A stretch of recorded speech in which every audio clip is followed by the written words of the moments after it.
الحمدللہ والصلاة والسلام علی رسول اللہ وعلی آلہ وصحبہ ومن محترم بھائیو، السلام علیکم ورحمۃ اللہ وبرکاتہ۔ روزہ کے احکام اور مسائل کا سلسلہ چل رہا ہے۔ روزہ کو بہت ساری چیزیں ہوتی ہیں جو توڑ دیتی ہیں۔ وہ کون کون سی چیزیں ہیں، آج ہم انہیں جانیں گے۔ بنیادی طور پر جن چیزوں سے روزہ ٹوٹ جاتا ہے وہ تقریباً 6 چیزیں بنتی ہیں۔ سب سے پہلے نمبر پر جماع، یعنی ہم بستری کرنا، شوہر بیوی کا تعلق قائم کرنا، اس سے روزہ ٹوٹ جاتا ہے۔ دوسرے نمبر پر استمنا یعنی مستزنی، یعنی اس پانی کو نکالنا جس سے بچے کی پیدائش ہوتی ہے۔ تیسرے نمبر پر کھانا اور پینا۔ چوتھے نمبر پر کھانے اور پینے کے جیسے عمل، اور پانچویں نمبر پر جان بوجھ کر قے کرنا، اور چھٹے نمبر پر عورتوں کے لیے حیض اور نفاس کا خون جاری ہونا۔ تو سب سے پہلے نمبر پر ہم نے جانا کہ ہم بستری کرنا۔ اگر روزہ رکھ کر کے شوہر بیوی دونوں ہم بستری کرتے ہیں، شوہر بیوی کا تعلق قائم کرتے ہیں، تو اس کی وجہ سے ان کا روزہ ہی نہیں ٹوٹتا، بلکہ سب سے پہلے وہ گناہ گار ہوتے ہیں۔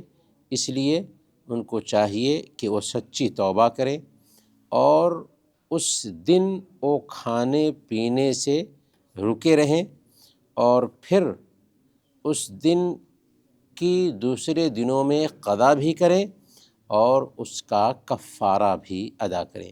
گویا کہ پہلے نمبر پر انہیں توبہ کرنی ہے، دوسرے نمبر پر اس دن کی ان کو قضا کرنا ہے، تیسرے نمبر پر اس دن کھانے پینے سے رکے بھی رہنا ہے، اور چوتھے نمبر پر انہیں کفارہ ادا کرنا ہے۔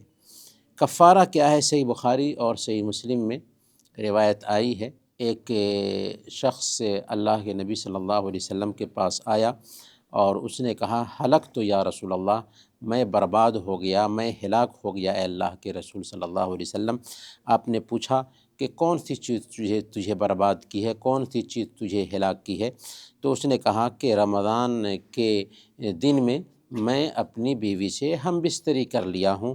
تو اللہ کے نبی صلی اللہ علیہ وسلم نے فرمایا، کیا تجھے اس بات کی طاقت ہے کہ تو ایک غلام آزاد کرے؟ اس نے کہا کہ نہیں۔ آپ نے پوچھا، کیا تو اس بات کی طاقت رکھتا ہے کہ 2 مہینے لگاتار روزے رکھے؟ اس نے کہا کہ نہیں۔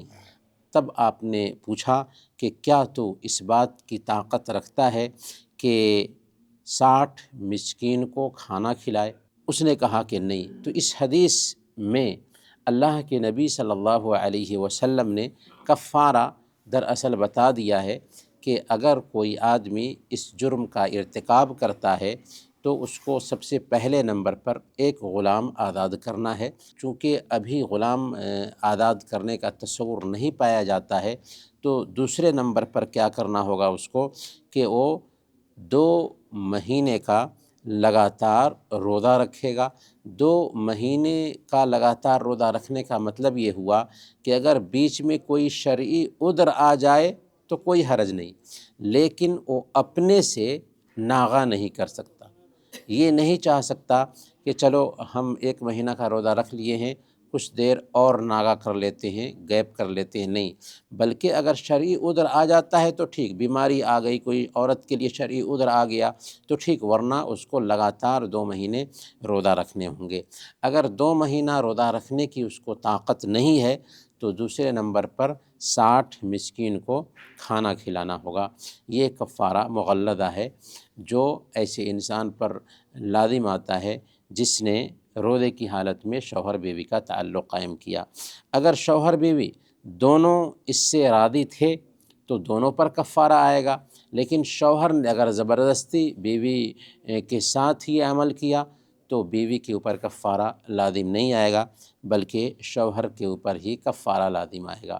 اگر دن میں کئی مرتبہ شوہر بیوی کا تعلق قائم ہوا پھر بھی ایک ہی کفارہ لازم آئے گا، لیکن دوسرے دنوں میں بھی اس نے ایسا عمل کیا تو بہرحال اسی کے اعتبار سے کفارہ بڑھتا جائے گا۔ ہم بستری کے علاوہ دوسرے کسی بھی عمل سے کفارہ لازم نہیں آتا۔ دوسری چیز جس سے روزہ ٹوٹ جاتا ہے وہ ہے مشت زنی، یعنی وہ پانی جس طریقے سے بھی ہو جس سے بچے کی پیدائش ہوتی ہے، ایک آدمی نکالنے کی کوشش کرے تو اس سے بھی اس کا روزہ ٹوٹ جائے گا، یعنی منی نکالنا۔ لیکن بیماری کی وجہ سے اگر نکل جائے تو اس کا روزہ نہیں ٹوٹے گا۔ اسی طریقے سے سونے کی حالت میں اگر کسی کو نائٹ فال ہو جائے تو اس سے بھی روزہ نہیں ٹوٹے گا، بس اس کو چاہیے کہ غسل کر لے۔ تو استمنا یا مشت زنی جس کو ہست میتھن بھی کہتے ہیں کہ ہاتھ سے اگر اس پانی کو نکال لے جس سے بچے کی پیدائش ہوتی ہے تو اس سے اس کا روزہ ٹوٹ جائے گا۔ کیوں ٹوٹ جائے گا؟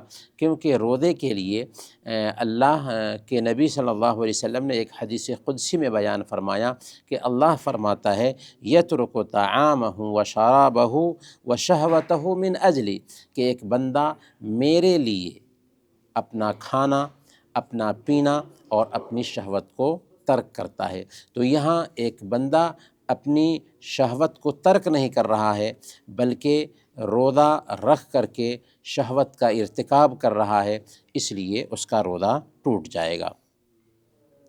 اگر کسی آدمی نے روزہ رکھ کر کے ایسی حرکت کی تو سب سے پہلے نمبر پر اس کے لیے ضروری ہے کہ وہ توبہ کرے، اسی طریقے سے اس دن کھانے پینے سے رکا رہے، اور تیسرے نمبر پر اس روزے کی وہ قضا دے۔ لیکن جیسا کہ ہم نے جانا کہ اس کے اوپر کفارہ نہیں ہے، وہ توبہ کرے گا، اس دن کھانے پینے سے رکا رہے گا اور پھر اس دن کے بدلے کسی دوسرے دن اس روزے کی قضا کرے گا۔ اگر کسی انسان نے مشت زنی شروع کی لیکن پھر اس کو اللہ کا ڈر دل میں آیا اور اس نے اس حرکت کو ترک کر دیا اور منی نہیں نکلی تو ایسی حالت میں اس کے اوپر توبہ لازم ہے اور اس کا روزہ صحیح ہوگا۔ البتہ یہ بات نوٹ کرنے کی ہے کہ روزے کی حالت میں ہے تو شہوت کو بھڑکانے والے کسی بھی عمل سے ایک بندے کو دور رہنا چاہیے۔ رہی بات شہوت کے ابھرنے کی وجہ سے اگر منی کی بجائے مدی نکل جائے، اور مدی کہتے ہیں اس پانی کو جو اچھل کر کے نہیں نکلتا بلکہ شہوت کی باتیں کرنے کی وجہ سے پیشاب کرنے کے راستے پہ یہ پانی نکل آتا ہے، تو یہ پانی اچھل کر نہیں نکلتا ہے، اس کو مزی کہتے ہیں۔ اس سے غسل لازم نہیں آتا بلکہ وضو لازم آتا ہے اور اس جگہ کو دھل لینا ضروری ہوتا ہے، تو اس کی وجہ سے اس کا روزہ نہیں ٹوٹے گا، لیکن روزہ ٹوٹے گا منی کے نکالنے کی وجہ سے۔ تیسری چیز جس سے روزہ ٹوٹ جاتا ہے وہ ہے کھانا یا پینا۔ کھانے پینے کی چیزیں اگر معدہ میں وہ داخل کر لیتا ہے منہ کے راستے سے تو اس کا روزہ ٹوٹ جائے گا۔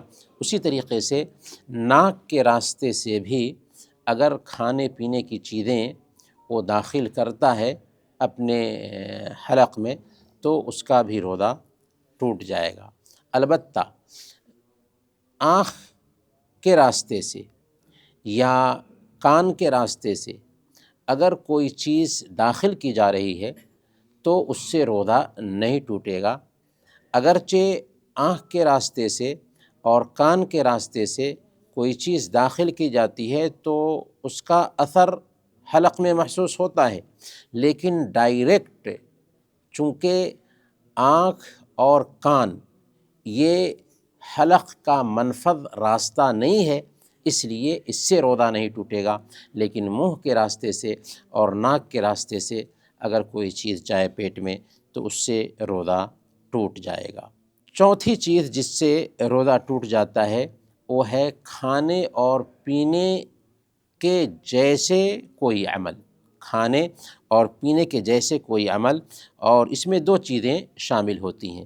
پہلے نمبر پر روزے کی حالت میں خون چڑھانا، تو اگر روزے کی حالت میں کسی کو خون چڑھایا جا رہا ہے طاقت کے لیے تو اس سے بھی روزہ ٹوٹ جائے گا، کیونکہ یہ بھی کھانے اور پینے کے جیسی چیز ہے۔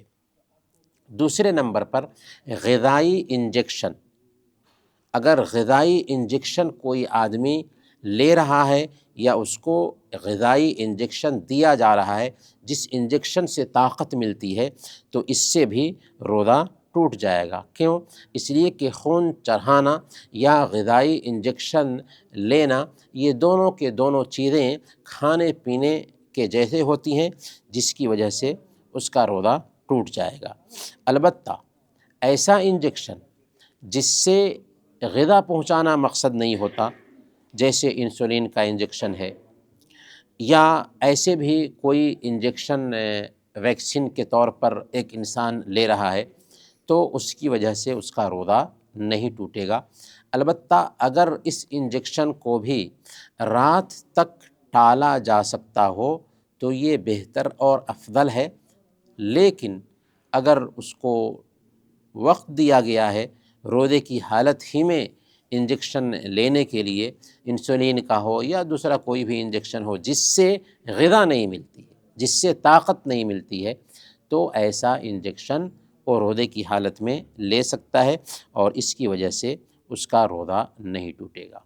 البتہ گردہ کے جو مریض ہوتے ہیں ان کا جو ڈائلیسس ہوتا ہے تو اس میں چونکہ خون اندر جاتا ہے، اس لیے اس کی وجہ سے روزہ ٹوٹ جائے گا، اور گردہ کا مریض ایسی بیماری کا شکار ہوتا ہے جس سے شفا پانے کی بہت کم امید ہوتی ہے، تو اس ناحیہ سے بھی اس کی طرف سے کھانا کھلایا جا سکتا ہے، یا ایسا مریض ہے کہ شفا پانے کی امید ہے تو بہرحال وہ انتظار کرے گا، کھائے گا پیے گا نہیں، بعد میں ان روزوں کی قضا کر لے گا۔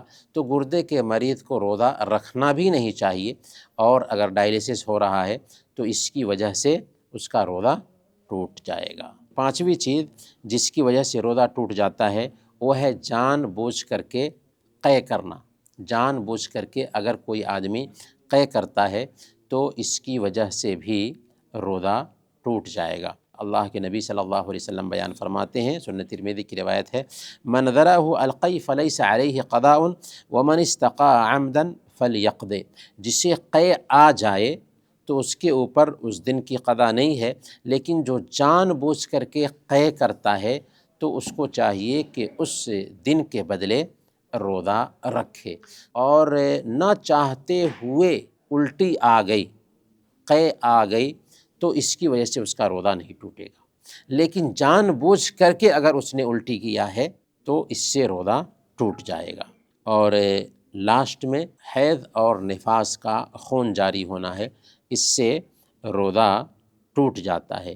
اللہ کے نبی صلی اللہ علیہ وسلم نے بیان فرمایا تھا، صحیح بخاری کی روایت ہے کہ الیس اذا حاضت لم تصلی ولم تصم، کہ ایک عورت جب حیض کی حالت میں ہوتی ہے تو روزہ نہیں رکھتی اور نماز نہیں پڑھتی، لیکن نمازوں کی تو قضا نہیں ہے، البتہ روزے کی قضا ہے جو عورت کرے گی بعد کے دنوں میں۔ اگر ایک عورت حیض یا نفاس کا خون افطار کرنے سے اگر 1 منٹ پہلے بھی دیکھ لیتی ہے، سورج ڈوبنے سے 1 منٹ پہلے بھی اس نے دیکھ لیا تو اس کا روزہ ٹوٹ گیا۔ البتہ اگر ایک عورت کو پیریڈ کے آنے کا احساس ہوتا ہے، اس نے خون دیکھا نہیں لیکن افطار کرنے کے بعد خون دیکھا تو اس سے روزہ نہیں ٹوٹے گا۔ اور اگر کسی عورت کا پیریڈ ختم ہوتا ہے رات میں طلوع فجر سے پہلے، ابھی اس نے غسل نہیں کیا ہے، تو اس کو چاہیے کہ وہ سحری کھا لے اور اس کے بعد غسل کر کے اس دن کا روزہ رکھے گی۔ ایک عورت کو چاہیے کہ اسی فطری حالت میں جب اس کا پیریڈ آتا ہے تو روزہ چھوڑنے کا اہتمام کرے۔ بہت ساری عورتیں روزہ رکھنے کے لیے دوائیں لیتی ہیں، اگر کسی عورت نے دوا لے لیا اور اس کا پیریڈ رک گیا ہے تو کوئی حرج کی بات نہیں ہے، اس دن میں وہ روزہ رکھ سکتی ہے، لیکن اس کا نقصان ہوتا ہے ایک عورت کو، اس لیے اس عمل سے بچنا چاہیے۔ شریعت نے جب رخصت دی ہے کہ وہ ان دنوں سے گزرے گی اور ان دنوں میں ان کو روزہ نہیں رکھنا ہے، بعد میں ان روزوں کی وہ قضا کر سکتی ہے، تو اسی سے خود کو راضی رکھنا چاہیے اور خواہ مخواہ دوائیں نہیں لینی چاہیے۔ لیکن اگر کسی عورت نے دوا لے لیا اور ان دنوں میں وہ پیریڈ سے نہیں ہوئی اور روزہ رکھ لیا ہے تو کوئی حرج کی بات نہیں۔ یہاں پر ایک اور مسئلہ جو میں بتانا چاہ رہا تھا وہ یہ ہے کہ کیا حجامہ کرنے سے روزہ ٹوٹ جاتا ہے؟ تو اس حوالے سے علماء کی دو رائے ہے۔ کچھ علماء یہ کہتے ہیں کہ حجامہ کرنے سے روزہ ٹوٹ جاتا ہے، اور کچھ علماء کی رائے یہ ہے کہ حجامہ کرنے سے روزہ نہیں ٹوٹتا۔ اور حجامہ کے ضمن میں یہ چیز بھی آتی ہے کہ ایک آدمی بلڈ ڈونیشن کرے، کسی کو بلڈ دے چڑھانے کے لیے، تو کسی کو بلڈ چڑھایا گیا تو ہم نے تو جان لیا کہ روزہ ٹوٹ ہی گیا، لیکن کسی کو بلڈ ڈونیشن کر رہا ہے تو کیا اس کا روزہ ٹوٹ جائے گا؟ تو اس حوالے سے بعض علماء یہ کہتے ہیں کہ اس کا روزہ ٹوٹ جائے گا، اور بعض علماء یہ کہتے ہیں کہ اس کا روزہ نہیں ٹوٹے گا۔ اس حوالے سے خاص طور پر جو بلڈ ڈونیشن کا معاملہ ہے تو کافی مقدار میں اس سے بلڈ نکلتا ہے، اس لیے اگر وہ اس دن کے بدلے میں روزہ رکھ لے تو بہتر اور افضل ہے، لیکن اس کا روزہ نہیں ٹوٹے گا۔ رہی بات حجامہ کرانے کی، تو حجامہ کرانے سے روزہ ٹوٹتا ہے یا نہیں ٹوٹتا ہے، تو اس حوالے سے خلاصہ اس مسئلے کا یہ ہے کہ حجامہ کرانے سے روزہ ٹوٹنے کی بات جو ہے نا پہلے تھی۔ اللہ کے نبی صلی اللہ علیہ وسلم نے بیان فرمایا افطر الحاجم والمحجوم، جس نے حجامہ کرایا اور جس نے حجامہ کیا روزہ ان کے ٹوٹ گئے۔ تو یہ پہلے کا حکم تھا، لیکن بعد کے حکم سے یہ مسئلہ منسوخ ہو گیا ہے۔ تو اگر کسی انسان نے حجامہ کرا لیا ہے روزے کی حالت میں تو بہرحال اس کا روزہ نہیں ٹوٹے گا۔ پر جیسا کہ ہم نے بتایا کہ یہ ایک اختلافی مسئلہ ہے، بعض علماء کہتے ہیں کہ اس سے روزہ ٹوٹ جاتا ہے، اس لیے حجامہ کا مسئلہ بھی اگر رات میں ٹال کر رکھتے ہیں تو یہ بہتر ہوگا۔ ایک آخری جو مسئلہ ہے اس حوالے سے اسے سمجھنا ہے، کیونکہ اسی پہ ڈیپینڈ کرتا ہے سارا روزہ توڑ دینے والا مسئلہ، کہ کسی بھی انسان کا روزہ کب ٹوٹے گا؟ جبکہ یہ 3 شرطیں پائی جائیں تبھی اس کا روزہ ٹوٹے گا۔ پہلے نمبر پر روزہ توڑ دینے والی یہ چیزیں ہیں اس کو اس کی جانکاری ہو۔ اگر کسی آدمی کو معلوم نہیں ہے کہ اس چیز سے روزہ ٹوٹ جاتا ہے اور اس نے اس چیز کا ارتکاب کر لیا، یعنی اس کو پتہ نہیں تھا، معلوم نہیں تھا، اس سے جاہل تھا اور اس نے ایسا کر لیا، جیسے کھانا کھا لیا یا شوہر بیوی کا تعلق قائم کر لیا، معلوم نہیں تھا اس کو، تو معلوم نہ ہونے کی وجہ سے اس کا روزہ نہیں ٹوٹے گا۔ دوسرے نمبر پر یاد رہ کر کے وہ اس کام کو انجام دے۔ اگر بھول کر کے کسی نے اس کام کو انجام دیا ہے تو بھول کر کے ایسا کرنے کی وجہ سے بھی اس کا روزہ نہیں ٹوٹے گا۔ تو پہلے نمبر پر اس کو اس کا علم ہو، دوسرے نمبر پر اسے یاد ہو، بھول کر کے ایسا نہ کرے، اور تیسرے نمبر پر اپنے اختیار سے کرے، کسی نے اس کو مجبور نہ کیا ہو۔ اگر مجبور کرتا ہے، جیسے کھانے پینے پہ کسی نے اس کو مجبور کیا کہ تمہیں کھانا ہی ہوگا اور اس نے پیٹ بھر کر کھا لیا مجبور کرنے کی وجہ سے، بہت سارے ایسے غیر مسلم ہوتے ہیں اسلام دشمن جو کبھی کبھار مجبور کرتے ہیں، تو اگر ایک انسان کسی مجبور کیا گیا ہے کھانے پینے پہ اور اس نے کھا لیا ہے تو اس کا روزہ نہیں ٹوٹے گا۔ اسی طریقے سے دوسرا عمل بھی، جیسے شوہر بیوی کا تعلق ہے، شوہر نے مجبور کیا بیوی کو اور جسمانی تعلق قائم کر لیا تو بیوی کا روزہ بھی نہیں ٹوٹے گا اور اس کو کفارہ بھی نہیں دینا ہوگا، کیونکہ وہ مجبور تھی۔ تو مجبوری کی حالت میں روزہ نہیں ٹوٹے گا۔ گویا کہ علم ہونا چاہیے پہلے نمبر پر، دوسرے نمبر پر یاد رہ کر کے وہ ان چیزوں کا ارتکاب کرے، اور تیسرے نمبر پر اپنے اختیار سے ان چیزوں کا ارتکاب کرتا ہے تب ہی روزہ ٹوٹے گا۔ تو یہ اہم مسائل تھے جو روزہ توڑنے والے تھے، ان کو سمجھنا چاہیے تاکہ ہم اپنے روزہ کو صحیح طریقے سے برت سکیں۔ اللہ تعالیٰ سے دعا ہے کہ اللہ تعالیٰ ہم سب کو روزہ کے آداب اور اس کے سنن کا پاس و لحاظ رکھتے ہوئے روزہ رکھنے کی توفیق عطا فرمائے۔ آمین و صلی اللہ علی نبینا محمد وعلی آلہ وصحبہ۔